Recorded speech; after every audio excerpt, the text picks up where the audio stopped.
بحر قائد سے ہمارے رپورٹر سرور حسین کے مطابق ایبی اولمپکس پاکستان کے وفد کی روس کے 9 روزہ دورے کے بعد واپسی، پہلی بار شرکت کے باوجود شاندار کارکردگی کا مظاہرہ۔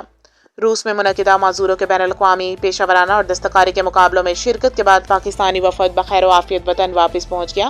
تمام شرکا بشمول کنیز سیدہ اقبال، سجاد خان آفریدی، سید عادل حسین نے مختلف صنعتی اور تجارتی فنون میں اعلیٰ کارکردگی کا مظاہرہ کیا اور زین العابدین انصاری نے کپڑے سینے کے مقابلے میں 100 پوزیشن حاصل کرکے کانسی کا تمغہ حاصل کیا۔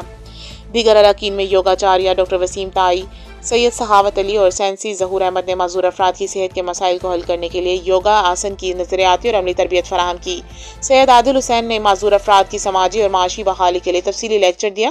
ڈاکٹر سلمان کریم مغل کی زیر نگرانی زین العابدین انصاری اور سجاد خان نے ویل چیئر باسکٹ بال کا عملی مظاہرہ پیش کیا، جسے تماشائیوں نے خوب سراہا۔ وفد کے سربراہ شاہدہ شعیب رضوی اور مفتی ابو طلحہ نے روسی میزبانوں کی شاندار انتظامات، اعلیٰ مہمان نوازی اور تاریخی مقامات کی سیر کو پاکستان روس دوستی کی قابل فخر مثال قائم قرار دیا۔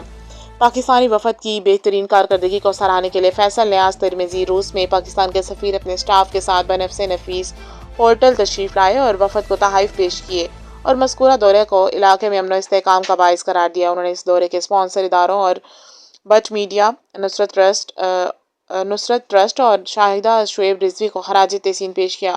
اس موقع پر روس میں مقیم پاکستانی صحافی سید اشتیاق حمدانی، خالد محمود مغل نے میڈیا کوریج کی اور مختلف افراد نے خوب دعوت اور پذیرائی کی۔